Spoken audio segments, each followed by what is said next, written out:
T'offrirai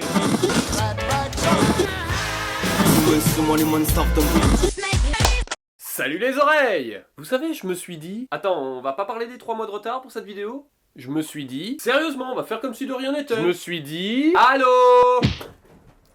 Je me suis dit une chose dernièrement. Je vous ai déjà parlé de musique, hauteur, fréquence, tonalité, tout ça, mais physiquement, c'est quoi un son? Aujourd'hui, mes belles oreilles, on va parler technique avec la physique d'un son. Alors, à la base, c'est quoi? Un son, c'est une vibration mécanique qui va se propager dans un fluide sous forme d'onde grâce à la déformation élastique de ce fluide. Ok, c'était cool, à plus! Wow, hey, tu expliques un petit peu, s'il te plaît? Pour simplifier un peu tout ça, on va y aller par étapes. Une vibration mécanique, ça va être la déformation plus ou moins importante d'un objet. Sur cette vidéo passée au ralenti, on frappe une cymbale. On voit bien qu'elle se déforme dans tous les sens avant de revenir à son état d'origine qui sera immobile. Nous avons là une vibration. Mais la vibration, ce n'est pas n'importe quel mouvement. Regardez, là, je prends mon téléphone, je le déplace de là à là. J'ai fait un mouvement, mais je n'ai pas vibré. Ta gueule, toi! Ce mouvement vibratoire, on appelle ça une oscillation. Vous vous souvenez, on en avait parlé un petit peu dans la vidéo sur le métronome avec le pendule. Son mouvement répétitif et périodique étant une oscillation. Oui, enfin j'entends toujours pas de son là, moi. C'est normal, on n'a pas fini le chemin. L'objet vibre dans quelque chose. Un fluide. Un fluide, c'est un milieu qui est parfaitement déformable. Comme les liquides, si je tape sur l'eau, l'eau se déforme. Il pleut, il mouille. Ouais, mais la cymbale aussi elle se déformait, ça me semblait pas être de la flotte. Ah, mélange pas tout là, la cymbale c'était comme ma main quand elle tapait sur l'eau. Et oui, car les gaz aussi sont des fluides. Et tout autour de nous, l'espace que nous considérons comme du vide est en fait rempli à ras-bord de gaz, comme l'oxygène et l'azote. Et c'est parce qu'ils sont fluides et complètement déformables que l'on peut se déplacer dans l'air ambiant, contrairement à un mur qui n'est pas fluide. Allez, laisse-moi passer, connasse de porte! Donc, notre vibration mécanique se déplace dans un fluide sous forme d'onde. Un exemple ici avec une goutte qui vient frapper une étendue d'eau. Imaginons que l'étendue d'eau soit l'air ambiant qui nous entoure, et que la goutte soit un morceau de la cymbale que l'on a frappé tout à l'heure.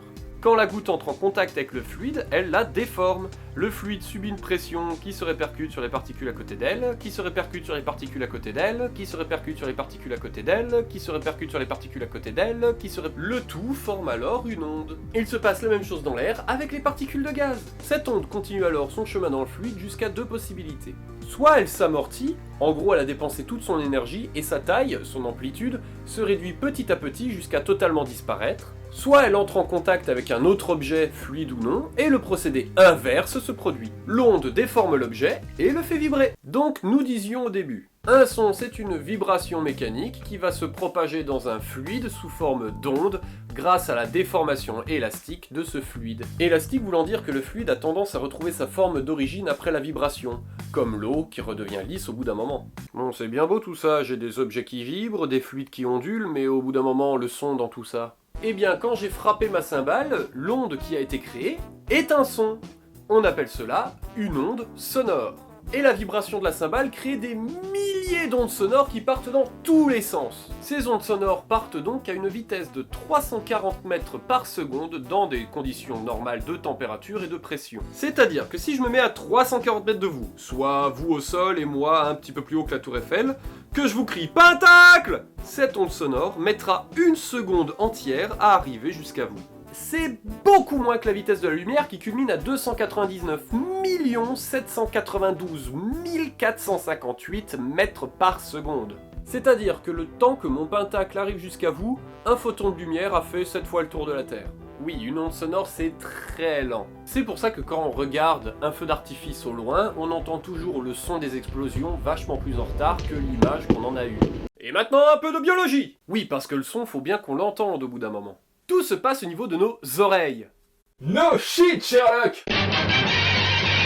On peut décomposer cet élément en 3 parties. La première, l'oreille externe, comprend le pavillon et le conduit auditif externe qui servent à capter et amplifier toutes les ondes pour les envoyer vers le tympan. Ça sert aussi à capter l'orientation du son. Ce n'est pas pour rien qu'elles sont placées chacune d'un côté de la tête et que les pavillons sont orientés avec le visage. Et bien sûr, cela protège le tympan qui est très fragile. L'onde arrive donc sur le tympan et le fait vibrer. Et ensuite, la deuxième partie, c'est l'oreille moyenne. Elle comprend les plus petits os du corps humain, c'est-à-dire l'étrier, le marteau et l'enclume. Le rôle de l'oreille moyenne est double. Elle doit à la fois protéger l'oreille interne et transformer les vibrations aériennes sous forme d'ondes qui arrivent par l'oreille externe en vibrations solidiennes pour l'oreille interne. On voit ici l'onde faire vibrer le tympan qui bouge et entraîne donc l'oreille moyenne dans un mouvement plus ou moins fort ou régulier selon la force et la forme de l'onde. Ce mouvement arrive alors sur la troisième partie, l'oreille interne, la partie principale de l'oreille. L'oreille interne composée des canaux semi-circulaires, de la cochlée et du nerf auditif. L'étrier qui jouait le rôle de piston vient comprimer le liquide de l'oreille interne. Eh oui, on revient dans un fluide. La cochlée est l'organe principal de la perception auditive. Elle renferme 15 à 20 000 cellules nerveuses ciliées qui détectent les vibrations du liquide. En gros, la surface interne de cet escargot va être recouverte de cils microscopiques qui vont onduler sous l'effet des ondes qui se répandent dans le liquide.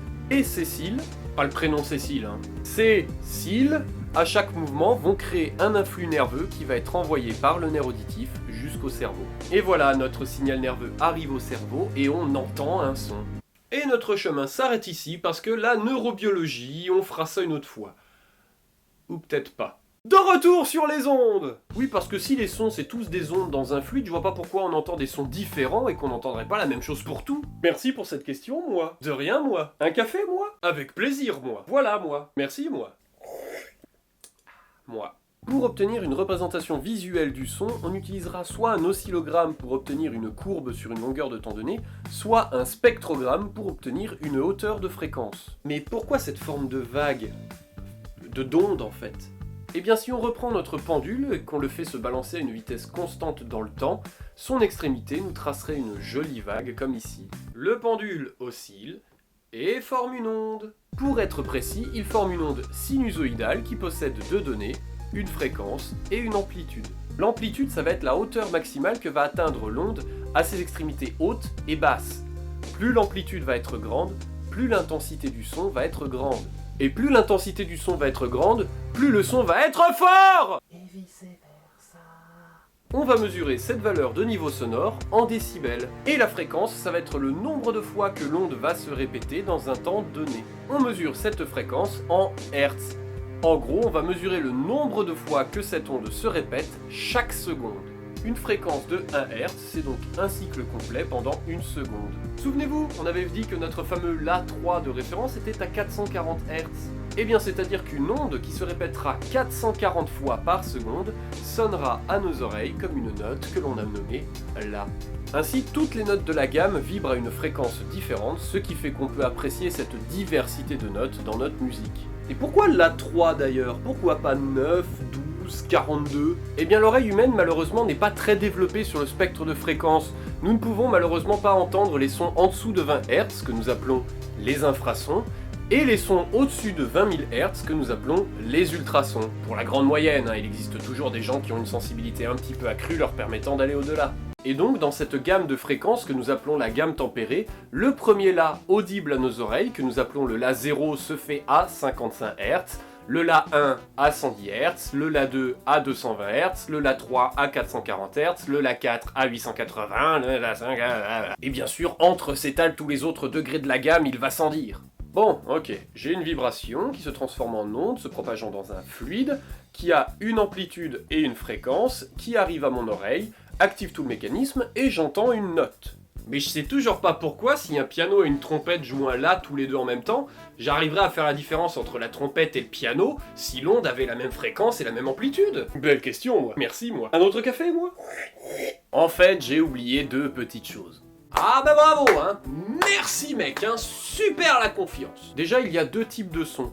Il va y avoir les sons purs, qui sont des ondes dont la fréquence et l'amplitude sont constantes dans le temps. Un diapason possède un son pur.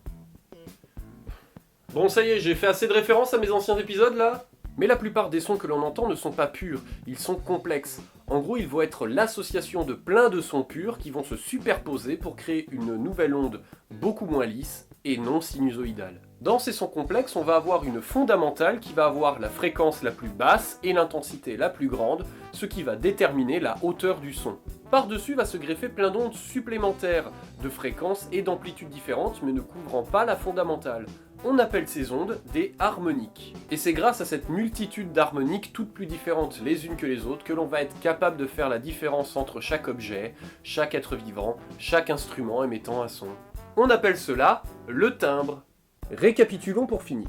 Un objet vibre et crée des ondes complexes comprenant des harmoniques qui définit son timbre. Son amplitude globale définit la force du son, et la fréquence de sa fondamentale définit la note entendue. C'est bon? Personne n'est mort, hein, vous avez survécu. Voilà les oreilles, normalement avec cela vous avez désormais tout ce qu'il vous faut pour commencer à appréhender l'univers sonore qui vous entoure. Sachez écouter, prenez le temps de tendre l'oreille et vous constaterez bien vite que l'on a beaucoup à entendre autour de nous. Je vous mets un petit lien dans la description vers un site générateur de fréquences pour que vous vous amusiez à aller découvrir l'étendue de notre ouïe. Musique!